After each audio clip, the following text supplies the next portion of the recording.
Pemirsa, tabloid Indonesia Barokah yang sedang dipersoalkan menjelang hajatan Pilpres 2019 ternyata sudah merambah ke Kabupaten Buleleng. Beberapa tabloid tersebut sudah beredar di Kecamatan Buleleng dan Grogak. Tim Sub Bagian Humas Polres Buleleng memperoleh temuan tabloid Indonesia Barokah telah merambah ke Kabupaten Buleleng.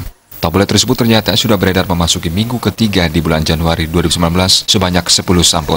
9 sampul sudah didistribusikan oleh pihak pos ke alamat penerima, dan 1 sampul lagi ditahan pihak pos karena nama penerima dengan alamat tidak sesuai. Rata-rata tabloid Indonesia Barokah tersebut dikirim ke masjid maupun ke pondok pesantren di wilayah Kabupaten Buleleng. Dari 9 sampul, 4 dikirim ke Kecamatan Grogak, dan 5 lainnya dikirim ke Kecamatan Buleleng. Manajer Pos Trans Cabang Singaraja, Niko Ganda Gunanto mengatakan, pihaknya baru menerima arahan dari pusat untuk tidak mendistribusikan paket tabloid tersebut di akhir Januari, namun paket telanjur dikirim. Namun pihaknya sudah mengamankan 1 sampul yang alamat dan nama penerimanya tidak sesuai.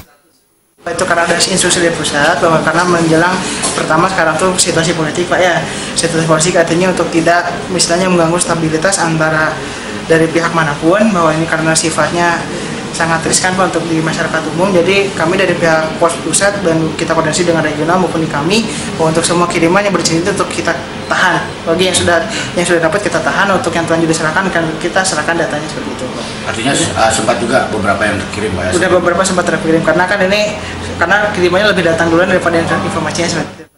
Pihak kepolisian datang ke kantor pos dalam hal koordinasi terkait kemana saja tabloid tersebut telah tersebar. Pihak kepolisian masih melakukan pendalaman dan mencari data peredaran tabloid tersebut.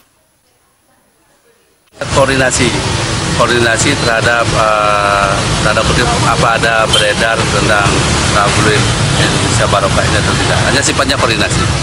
Dan koordinasi ke depannya bila itu ada agar mengkonfirmasikan juga kepada kita.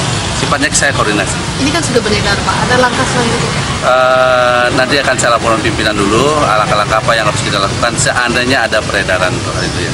Saya akan lapor pimpinan dulu. Komang Yuda, Bali TV.